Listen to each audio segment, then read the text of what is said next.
De tous les remèdes maison, une bonne épouse est le meilleur. Un homme s'estime chanceux s'il a une bonne épouse, et j'espère que ce n'est pas seulement pour remplacer les remèdes maison. Mais être une bonne épouse n'est pas aussi facile qu'il y paraît, et demande beaucoup de travail.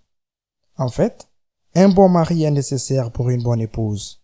Cependant, dans chaque mariage, il existe des vérités brutales sur la façon d'être une bonne épouse que chaque femme ou future femme doit connaître.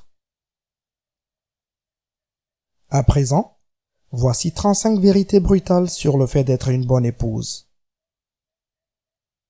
La lune de miel est une offre à durée limitée.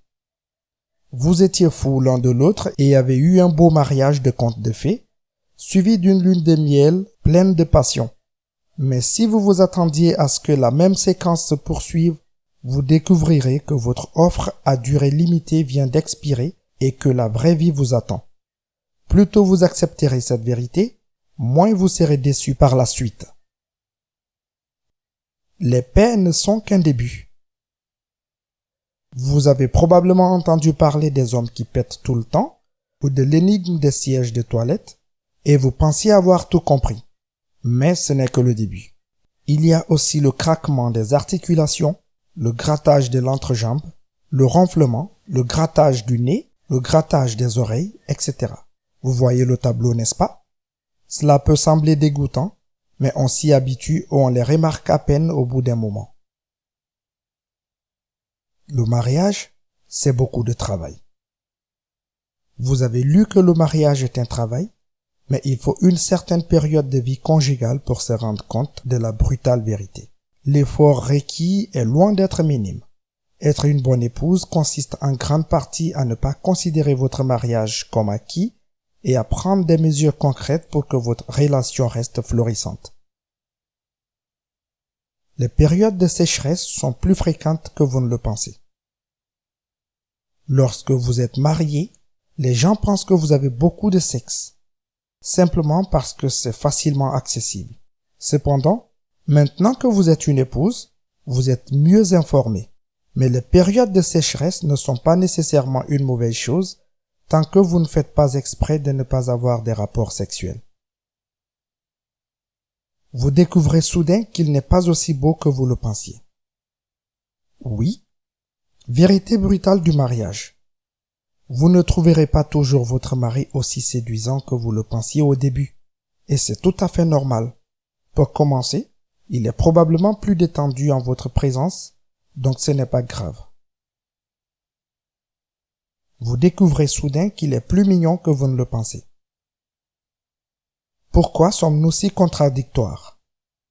Eh bien, si d'un côté vous ne trouvez pas votre mari beau, et d'autres moments vous remarquez quelque chose de particulièrement attachant chez lui, et il se transforme soudain en la plus belle personne du monde pour vous. Ce sont des moments comme ceux-là qui vous lient l'un à l'autre. Les chiens sont plus faciles à dresser. Oui, nous savons qu'assimiler les maris à des chiens n'est pas vraiment la marque d'une bonne épouse, mais soyons honnêtes, un terrier serait mieux quiconque ne pas jeter une serviette humide sur le lit. Les hommes peuvent construire des fusées et apprendre toutes les séquences de contrôle compliquées, mais ils ne peuvent pas charger une machine à laver. Vous vous demanderez s'ils ne préfèrent pas ses amis à vous. Eh oui, les hommes peuvent être très attachés à leurs copains et au sport, au point qu'ils semblent prendre le pas sur vous. Mais être une bonne épouse, c'est aussi être sûr de soi. Laissez-le s'amuser avec ses copains, sa femme finira par lui manquer et il reviendra vers vous à la fin de la journée. Vous réalisez que la plupart des conseils sur le mariage sont absurdes. Dans le but d'être la femme parfaite, de nombreuses femmes prennent très au sérieux tous les conseils qu'elles reçoivent en matière de mariage. Mais en peu de temps, vous apprenez que la plupart de ce que vous entendez est totalement absurde et qu'aucun ensemble de règles ne s'applique à tous les couples. Vous réaliserez que parfois le silence vaut de l'or. Être une bonne épouse ne signifie pas être honnête à 100%.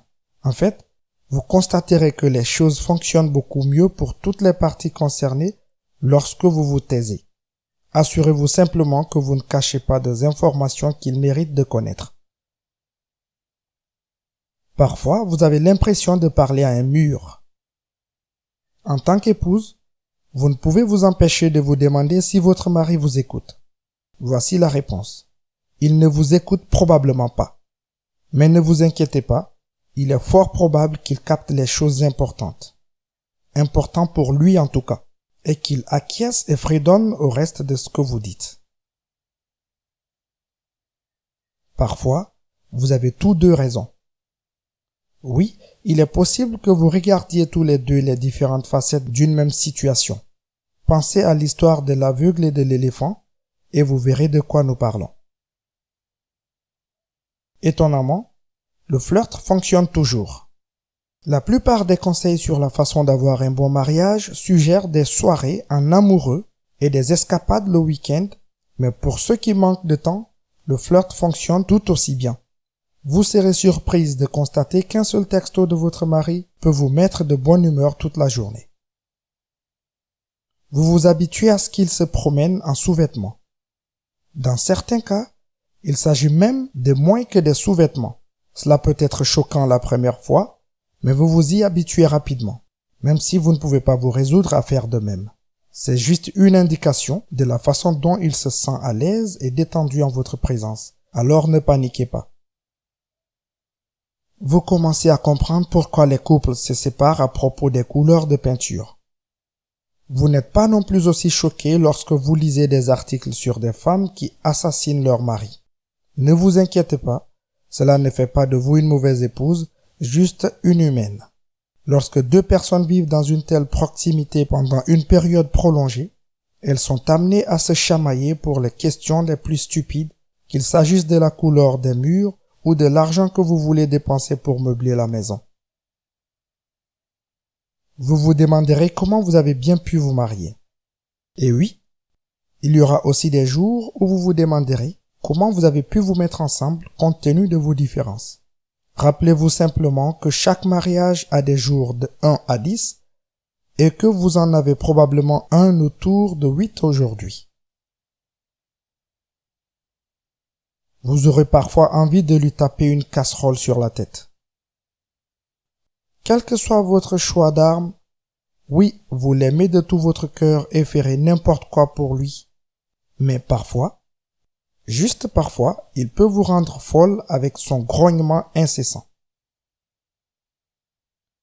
Vous ne supportez pas que quelqu'un d'autre le critique. Aussi irrité que vous puissiez être par les habitudes agaçantes de votre mari, le ciel interdit que quelqu'un d'autre vous en parle. Il est à toi et personne d'autre n'a le droit d'être embêté. C'est ça être une bonne épouse. Les enfants peuvent être incroyablement stressants pour votre mariage. Les personnes qui ont dit que les enfants renforcent le mariage avaient probablement raison. L'éducation des enfants est tellement stressante que si vous en sortez avec succès, votre mariage a fait ses preuves.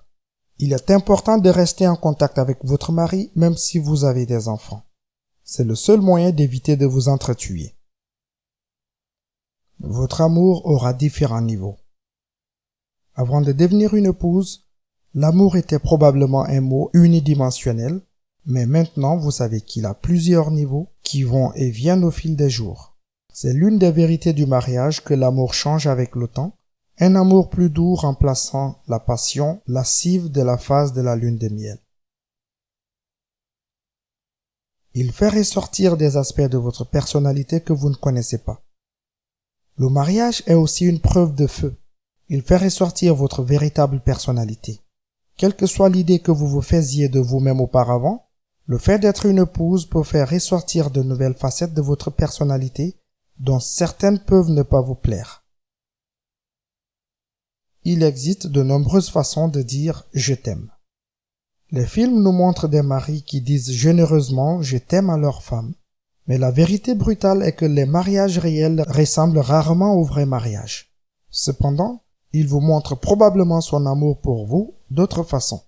En faisant le plein d'essence de votre voiture, en vous préparant du thé, en allant chercher votre linge au pressing, vous voyez le genre.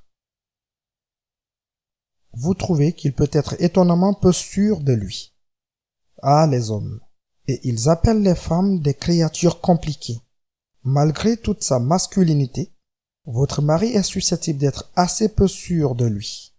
Et s'il sent une menace, comme un collègue plus beau, un nouveau voisin plus fringant, il peut agir comme un petit garçon boudeur.